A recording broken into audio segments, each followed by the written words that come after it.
So yesterday I made a video saying that if you strongly suspect you're autistic, chances are extremely high that you are, and I was asked for evidence to support this. So here it is. A research study was conducted on self-diagnosed autistic adults and compared them to formerly diagnosed autistic adults. The study found that every manifestation of autism-related experiences that showed up for the formerly diagnosed group also showed up for the self-diagnosed group, which means that if the self-diagnosed group would be evaluated for autism, there's very good reason to believe they would receive a diagnosis, hence my statement. But there's more. The self-diagnosed group was almost entirely made up of women, and the researchers posited that it's because women are the lost generation of autistic people.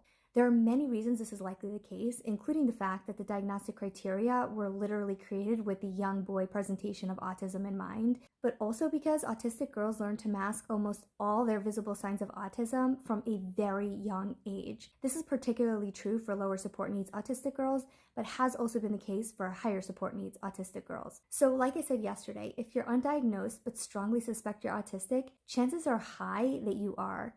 So go ahead and live your life through that lens so you can get your autistic needs met. No one can stop you. Now, I do want to add some additional context regarding the study. It's important to note that there's been no research studying this topic specifically, so I'm referencing a study that's relevant to the topic, even though it didn't directly set out to answer this specific question. That said, the study didn't assess the diagnostic criteria, but rather things that show up for autistic people as a direct result of their autism.